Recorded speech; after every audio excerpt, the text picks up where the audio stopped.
All right, let's do problem 6. So in problem 6, we're told that the temperature is 275.59 and the enthalpy is 1570.9. So we're told two thermodynamic properties, properties, and from that I should be able to fix all of the states after that. So I'm going to do what I always do. I'm going to go first to the saturated tables. Here we are. And I'm going to go to the one that temperature is listed on the right-hand side because I've got a temperature.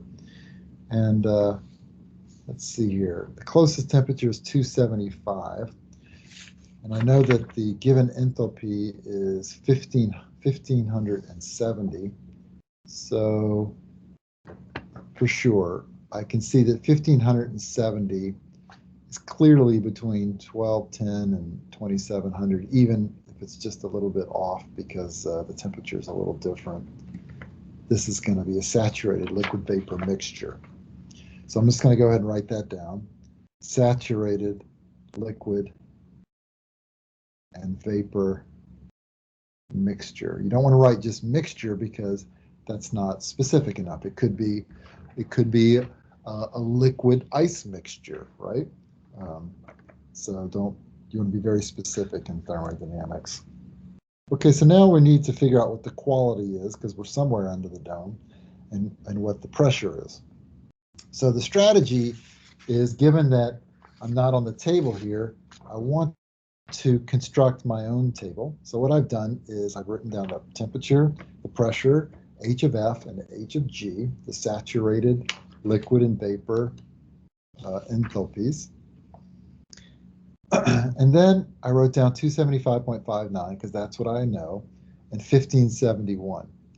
So essentially the strategy is I need to figure out, first off, what the pressure is, which would be easy because I have the two pressures, the saturation pressure for the two given temperatures. So that's a straight up interpolation to get the pressure. So I'm going to use the same pattern I've been using, 275 minus 275.59 times 6416. That's this line. And then 275 minus 275.59 minus 280 times 5946.4, all divided by this difference, 275 over 280 minus 280. And like I said, don't worry about the signs there. It'll all work out in the end. And you get a pressure of 6,001.8836. So I can write that in. That's going to be my pressure, 6,001.8836. Now I need to find the quality. Well, the way I'm going to find quality is use this given value of enthalpy. And what I really need is I need this H of F at this temperature and this H of G at this temperature. And then knowing that, I can use the definition of quality, or one of the definitions of quality that's listed here. That quality, one definition is that it's the value of H of F, Hg minus H of F. I could use that definition if I had these two values. So the way I'm going to get those values is interpolate between what I know. I know the temperatures and I know this enthalpy. What I'm after is this H of F here.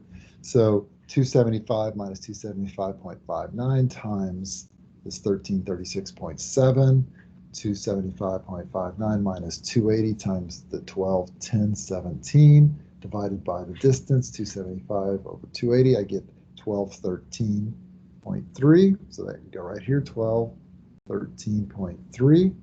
And then the Hg, similarly, I can solve for the Hg by interpolating 275 minus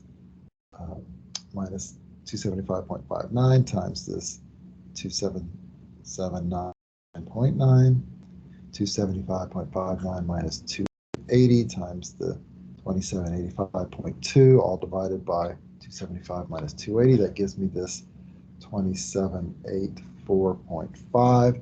And again, I'm just going to spot check. I'm super close to 275, right? 275.59. So that's very close. 213 is very close to 210, much closer than it is than 1236. And similarly here, this 2784 is much closer to 2785 than it is to 2779. Okay, so now that I have these HF and HGs, I can use this equation. Just fill it in. 1571 minus my HF divided by HF minus HG. I get a quality of 0.2276. So I can write that in there, 0.2276.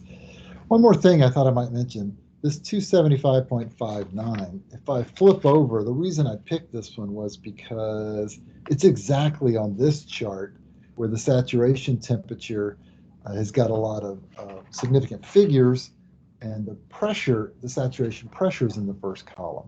So it's kind of interesting to compare how well the linear interpolation did versus the chart. So it says here that at 275.59, the saturation pressure is exactly 6,000. We calculated 6,001.88. So that's about, what, 0.2% error. So there's a little error associated with the interpolation, but that's just the way thermodynamics is. And it did get us to the moon, so we got that going for us. Anyway, that's how to do number 6. We can do number 7 next time.